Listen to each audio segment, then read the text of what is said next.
Don't do anything that isn't play. In addition to the process of mourning and self forgiveness, another aspect of self compassion I emphasize is in the energy that's behind whatever action we take.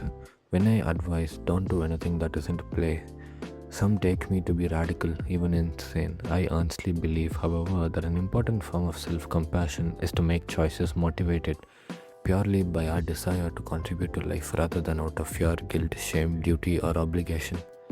When we are conscious of our life enriching purpose behind an action we take, when the sole energy that motivates us is simply to make life wonderful for others and ourselves, then even hard work has an element of play in it. Correspondingly, an otherwise joyful activity performed out of obligation, fear, duty, guilt, or shame will lose its joy and eventually engender resistance. We want to take action out of the desire to contribute to life rather than out of fear, guilt, shame, or obligation. In chapter 2, we considered replacing language that implies lack of choice with language that acknowledges choice. Many years ago, I began to engage in an activity which significantly enlarged the pool of joy and happiness available to my life. While diminishing depression, guilt, and shame, I offer it here as a possible way to deepen our compassion for ourselves, to help us live our lives out of joyous play by staying grounded in a clear awareness of the life enriching need behind everything we do.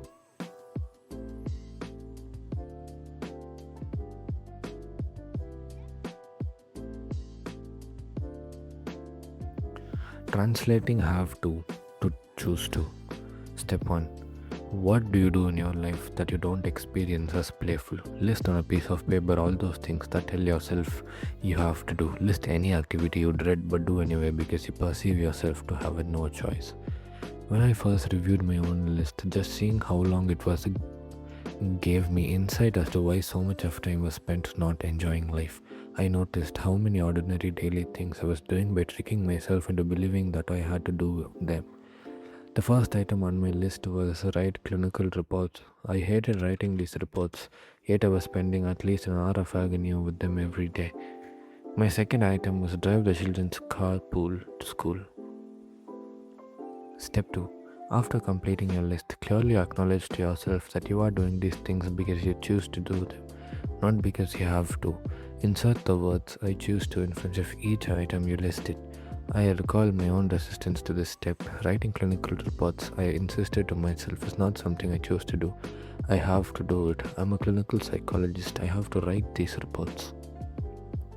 Step 3. After having acknowledged that you choose to do a particular activity, get in touch with the intention behind your choice by completing the statement I choose to because I want. At first, I fumbled to identify what I wanted from writing clinical reports. I had already determined several months earlier that the reports did not serve my clients enough to justify the time they were taking. So why was I continuing to invest so much energy in their preparation? Finally, I realized that I was choosing to write the report solely because I wanted the income they provided. As soon as I recognized this, I never wrote another clinical report. I can't tell you how I feel just thinking of how many clinical reports I haven't written since that moment, 35 years ago. When I realized that money was the primary motivation, I immediately saw that I could find other ways to take care of myself financially. And that in fact, I'd rather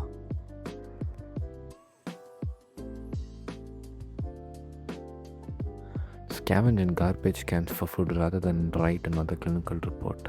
With every choice you make, be conscious of what need it serves. The next item on my list of unjoyful tasks was driving the children to school. When I examined the reason behind that chore, however, I felt appreciation for the benefits my children received from attending their school. They could easily walk to the neighborhood school, but their own school was far more in harmony with my educational values. I continued to drive, but with a different energy. Instead of, oh darn, I have to drive the carpool today, I was conscious of my purpose, which was for my children to have a quality of education that was very dear to me. Of course, I sometimes needed to remind myself 2 or 3 times during the drive to refocus my mind on what purpose my action was serving.